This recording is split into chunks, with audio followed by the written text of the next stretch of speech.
आढावा घेतला जाणार आहे। जिल्ह्यातील राष्ट्रवादी काँग्रेस पक्षाचा देखील प्रवेश देखील होणार आहे। येणाऱ्या 25 तारखेला सोमवारी राज्याचे उपमुख्यमंत्री आणि राष्ट्रवादी काँग्रेस पक्षाचे राष्ट्रीय अध्यक्ष कैलासवासी पेन पाटील साहेबांच्या जो त्यांचा राष्ट्रवादी काँग्रेस पक्षाचा जो गट आहे तो पूर्णपणानं राष्ट्रवादीमध्ये विलीन होणार आहे।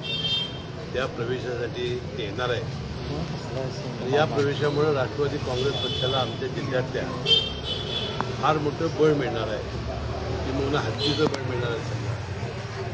कारण करवीर तालुक्यामध्ये थोडी शक्ती कमी होती आणि शक्तिमान माणसं आल्यामुळे आमचा राष्ट्रवादी काँग्रेस पक्ष हा जिल्ह्यामध्ये आणि करवीर तालुक्यामध्ये बळकट होईल आणि जिल्हा परिषदेवर युतीचा झेंडा फडकवण्यासाठी फार मोठी मदत होईल। त्यामध्ये हा राष्ट्रवादीचा झेंडा फडकण्यासाठी सुद्धा फार मोठं आम्हाला बळ मिळेल। तर सतेज पाटलांनी राहुल पाटलांना थांबवण्याचा कुठेतरी प्रयत्न केला, मात्र ते थांबले नाहीत असं दिसतंय। नाही, मी मागच्या वेळेला सुद्धा मंत्रिमंडळानं सांगितलं होतं की युती शासनाच्या या विधानसभेच्या निवडणुकीच्या अभूतपूर्व यशानंतर अनेक मंडळी, मग राष्ट्रवादी पवारच्या गट असेल, उद्धव ठाकरेंचा शिवसेना पक्ष असेल किंवा काँग्रेस पक्ष असेल, यामध्ये अनेक मंडळी जात आहेत। आता राहुल पाटील आणि राजे पाटील या दोन बंधूंनी एक महिनाभर दौरा करून आपल्या सगळ्या कार्यकर्त्यांची संमती घेऊन आणि सगळ्या आपल्यासमोरच्या अडचणी मांडून त्यांनी येण्याचा निर्णय घेतला।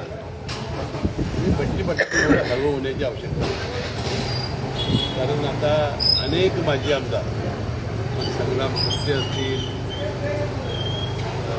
जगताप असतील, त्यानंतर आता पृथ्वीराज पाटील असतील, असे अनेक जात आहेत। त्यामुळं राहुल पाटलांच्या जाण्यानं एवढं त्यांनी हळू होण्याची आवश्यकता नव्हती आणि म्हणून मी म्हणालो होतो की बाबा की विनाकारण त्यांना तुम्ही म्हणजे अडथळे आणू नका।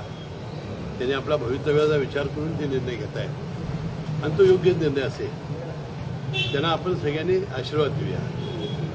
कैलासवासी पेन पाटील साहेब यांनी अनेक वर्ष काँग्रेसची इमाने इतबारे सेवा केलेली आहे। म्हणजे हा पक्ष काँग्रेस पक्षात जीवन ठेवण्याचं काम त्यांनी केलेलं आहे आणि त्यांची मुलं जर आपल्या भवितव्यासाठी जर इतर पक्षामध्ये जाण्याचा निर्णय घेत असतील तर आपण आशीर्वाद देणं, सहकार्य जरी न करता आलं तर त्याला अडथळा न करता आणता येईल, अपशकून करता तसं येणार नाही, ही काळजी घ्यावी विनंती मी त्यांना केली। खरं तर पेन पाटलांनी काँग्रेस जिवंत ठेवण्यासाठी ते असेपर्यंत प्रयत्न केला आहे जिल्ह्यामध्ये। आता काँग्रेसकडून त्यांना अपेक्षित असं त्याचं फळ मिळालं नाही असं वाटतंय तुम्हाला? कारण एकूण कार्यकर्त्यांच्या पण भावना राहुल पाटलांनी त्यांच्या ज्या भावना आहेत त्यांनी ज्या व्यक्त केलेल्या आहेत त्या तशाच आहेत। आज त्या मी विरोध करून आता दुसऱ्या पक्षाला मी काही नावं ठेवणार नाही, त्या भावना त्यांनी यापूर्वी मांडलेल्या आहेत। पण राहुल पाटील महायुतीमध्ये येण्याआधी महायुतीच्या विरोधातली भूमिका घेत आहेत असे शिवसेना शिंदे गटाचं म्हणणं आहे, खास करून योग्य गटाचं असं म्हणणं आहे। नाही, बरोबर आहे त्यांचं, त्यांना वाटतं साहजिक आहे, कारण युतीमध्ये येत असताना आपल्या युतीतल्याच एखाद्या मित्र पक्षाच्या याच्यावर आपण विरोध आहे म्हणून येणं हे बरोबर आहे। परंतु ही काही घटना पहिल्यांदा नाही घडली। ज्याला आम्ही भारतीय जनता पक्षाच्या युती शासनाला पाठिंबा देण्याचा निर्णय घेतला त्यावेळेला समर्जित घाडगेंनी सुद्धा आमच्या तालुक्यामध्ये भूमिका घेतली। जे पारंपरिक विरोध असतात ते अशी भूमिका घेत असतात, त्यामुळे काय फारसं ज्यावेळेला निवडणुका लागतात, ज्यावेळेला तिकीट वाटप होतं आहे त्यावेळेपासून मार्ग काढायचा असतो। आता माझं तर मत असंच आहे की आपल्या 3 विधानसभा जागा वाटणार आहे, कारण आता येणाऱ्या 2029च्या निवडणुकीमध्ये लोकसभेमध्ये आणि विधानसभेमध्ये महिलांचं आरक्षण येणार आहे।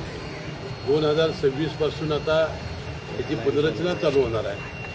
जातनिहाय मतदानाचं म्हणजे हे होणार आहे, गणना होणार आहे आणि त्यामुळे 3 जागा कोल्हापूर जिल्ह्यामध्ये वाटतील आणि विशेषतः शहरामध्ये या संख्या जास्त आहे।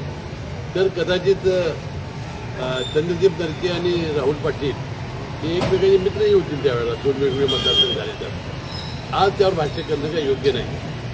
आणि मला वाटतं ज्या ज्या वेळेला अशा प्रकारचे प्रसंग येतात त्या वेळा ते आपला गट टिकवण्यासाठी आपले लोक टिकवण्यासाठी अशी भाष्य करत असतात, त्याशिवाय ते टिकत नसतं. खरं तर सुनेत्रा पवार यांनी कंगना राणावत यांच्या घरी भेट दिली. त्या ठिकाणी राष्ट्रीय स्वयंसेवक संघाच्या महिला आघाडीचा सगळं कार्यक्रम सुरू होता. त्यावरून आता टीका होते. शरद पवार गटाचे प्रवक्ते काकलवांत यांनी आरोप केला की अजित पवार गटाचा किंवा एकूणच अजित पवारांचा आता वैचारिक लोचा झालेला दिसतोय. एका बाजूला सुनेत्रा पवार जात आहेत त्या राष्ट्रीय स्वयंसेवक संघाच्या कार्यक्रमाला, दुसऱ्या बाजूला मुस्लिम संघाच्या कार्यक्रमाला त्यांचे दुसरे प्रवक्ते जात आहेत असं सुनेत्रा पवार वहिनींनी काल त्याबद्दलचं ट्विट केलेलं होतं. त्या म्हणाल्या होत्या की अशा महिला संघटनामध्ये त्यांच्या कामाची माहिती घेण्याची आवड असल्यामुळे मी जात असते. तिथं काय होतंय मला माहिती नव्हतं, तरीसुद्धा त्याची राजकीय भूमिकेकडे या पाहू नये त्यांनी विनंती केली आहे. आपण त्या भगिनीचं मान्य करूया, राजकीय भूमिकेकडे गोकुळ दूध संघातील जाधव आणि घड्या वाटपा संदर्भातील घोटाळ्याचा आरोप होतो आणि त्या संदर्भात संचालक मंडळ बरखास्त करा देखील याची मागणी होते. मात्र कार्यकारी संचालकांकडून त्यांचं स्पष्टीकरण अद्याप आहे ते दिलं जात नाही. दिलेलं आहे, सगळं दिलेलं आहे. आता गोकुळ एवढा मोठा संघ आहे, असं एक दोन घटनेमुळं कुठल्या काय झाल्यामुळं असं संचालक मंडळ बरखास्त करा एक मागणी होती आहे. आणि आपल्याला माहिती आहे की आपल्या या गोकुळच्या निवडणुकीसाठी जी आश्वासन आम्ही दिली होती, 2 रुपये गाईची आणि म्हशीला दरवाढ देताना आम्ही 12 रुपये घेऊन टाकले किंवा अनेक प्रकारच्या तिथं आपण योजना आणल्या. आणि मला वाटतं या भविष्य काळामध्ये एक फार मोठा संघ म्हणून उदयाला येतोय. कृपयाला अपशकून कुणी करू नये याची माझी विनंती आहे. महापुराला शक्तीपीठाशी जोडून राजकीय टीका करताना पाहायला मिळाल्या. समर्थक करणाऱ्यांनी ह्या महापुराची पाहणी करावी आणि मग शक्तीपीठाबद्दल बोलावं. ते आता त्याबद्दल सुद्धा ज्यावेळा शक्तीपीठला विरोध झाला आणि विधानसभेच्या निवडणुकीच्या पूर्वी आपण याच्याबद्दलचं निवेदन दिलेलं आहे की मुख्यमंत्री महोदय यांनी युती शासनाला हा रस्ता करायचा हे काही त्यांनी दडवून ठेवलेला आहे. रस्ता करायचा परंतु लावायचा नाही ही भूमिका त्यांनी मांडलेली आहे. आता त्यामध्ये बागायती जमिनी, आमचं होल्डिंग कमी आहे जमिनीचं जिल्ह्यातल्या, त्यानंतर आमच्या शेतकऱ्यांच्या जमिनी फार कमी आहेत, त्यानंतर महापूर येतो, कदाचित हा जर बंधारे झाले म्हणजे भराव झाले तर हे सगळ्यांची आता चर्चा झालेली आहे. आणि त्यामुळं आता आम्ही ज्यावेळा ही भूमिका मांडली तर मुख्यमंत्री म्हणाले आम्ही 2-3 पर्याय देतो, त्या एका पर्यायाची आपण निवड करा. पूर येणार नाही म्हणून इलिव्हेटेड रस्ता कसा होईल असे अनेक त्यांनी भावना व्यक्त केलेल्या आहेत. अजून काय त्याला अंतिम स्वरूप आलेलं नाही. परंतु माझे मित्र बंटी पाटील यांनी परवा 15 ऑगस्टला शिवारामध्ये जाऊन झेंडावंदन करून खरडा भाकरी खाल्ली. त्यावेळेला नितीन राऊतांना बोललं असतं तर बरं झालं असतं. नाही, पण राजू शेट्टींनी नितीन राऊतांवरूनच आरोप केला आहे की जे नेते विरोधामध्ये ह्या सगळ्याच्या येत आहेत त्यांना आमिष दाखवली जात आहेत असं, आणि शक्तीपीठ महामार्गाच्या ठीक आहे. बंटी पाटील त्याविषयी म्हणाले हसन मुश्रीफने दिलेला शब्द पाळावा. मग आता नितीन राऊतच त्याचा पाळणार, त्याचा माझ्या पाळण्याबद्दलची अपेक्षा करतायत. मी माझ्या भूमिकेची ठाम आहे. आम्ही शेतकऱ्यांना विश्वासात घेऊ, आम्ही कमीत कमी बागायती जमीन घेतली आहे ते बघू आणि हा रस्ता करायचा आहे मुख्यमंत्र्यांना.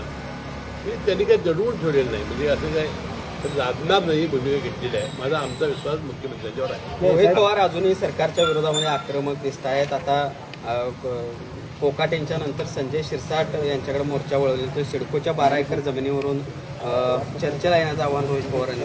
नाही, याबद्दलची मला काही माहिती नाही. आता ही माहिती ज्यांच्याकडे असेल त्यांना तुम्ही उपलब्ध केली पाहिजे. आणि मी सुद्धा काल प्रसारमाध्यमामध्ये ही बातमी वाचली आणि त्यावेळेला अजितदादांनी सुद्धा आणि आम्ही सुद्धा रोहित पवारांना अजित पवारांची जागा घ्यायची किती घाई झालेली आहे याबद्दल आम्ही वक्तव्य केली नव्हती त्या वेळेला. संधी अधिकाऱ्यांच्या प्रदेश दौऱ्यावरून नाही मुख्यमंत्री आक्रमक झालेले. विनापरवाना मंत्र्यांच्या संधी अधिकाऱ्यांनी अभ्यास दौऱ्यासाठी परदेशी जाऊ नये असं फरमान काढलं. योग्य आहे त्यांचं. कुठल्याही संधी शासकीय अधिकाऱ्याला परदेश दौरा करायचा असेल शासकीय तर ही परवानगी मुख्यमंत्र्यांची घेतलीच पाहिजे. आता खाजगी दौरा असेल तरी सुद्धा परवानगी घ्यायला. राहुल गांधी मत चोरीबद्दल वक्तव्य करतायत, त्यांनी दौरा सुद्धा काढलाय. त्यातच आता ओम निंबाळकरांनी सुद्धा आपल्या भागामध्ये मत चोरी झाल्याचा आरोप. आता याबद्दल निवडणूक आयोगानं अनेक वेळा मत व्यक्त केलेलं आहे की राहुल गांधींनी शपथपत्राद्वारे आपलं म्हणणं काय असेल ते मांडावं, नाहीतर माफी मागावी. आता काय नेमकं झालेलं आहे, आता आपल्या जिल्ह्यातल्या मतचोरीबद्दल कुणाचाही आक्षेप नाही. आमच्या जिल्ह्यात तर कुणी मत चोरी कुठे झाली असं काय सांगितलेलं नाही. त्यामुळं आता आपल्याला दुसऱ्या जिल्ह्यातलं काय झालंय हे काय मला माहिती नाही. वराह जयंतीचं राजकारण नाही तर सुरू होते राजकारण. आता काय मी बोलतो. सर्किटेचा प्रश्न मार्गी लागला. आता कोल्हापूरच्या हद्दवाढीचा प्रश्न आहे. आता आपल्याला 3 गोष्टी करायच्या आहेत. हे जे सर्किट बेंच आहे ते गवई साहेब म्हणाले की मी आहे तोपर्यंत खंडपीठ करणार आहे. यांनी भाषणात सातत्याने खंडपीठच वाक्य वापरलं. ते खंडपीठ करण्यासाठी 2-3 महिन्यामध्ये ते आहे तोपर्यंत करणं.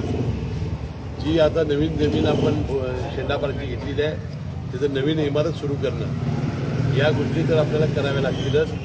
त्याची हद्दवाढ करावी लागेल आणि त्याशिवाय IT पार्क आणावं लागेल. आता मला वाटतं हा विकासाचा भागवार उघडलेला आहे. कोल्हापूरचा 20% GDP याच्यावर वाढणार आहे. कारण आत्ताच माझ्याकडे वकील मुंबईची चौकशी करतायत, आम्हाला कार्यालयाला एखादं फ्लॅट मिळेल काय, राहायला मिळेल काय. म्हणजे मला वाटतं ही रिअल इस्टेटची एक बूम तयार झालेली आहे आणि त्यामुळं फार मोठ्या प्रमाणात हे इन्फ्रास्ट्रक्चर तयार होण्याची गरज आहे. पोलीस आयुक्त एक राहिले. पोलीस आयुक्त एक व्हायला पाहिजे, ते होईलच.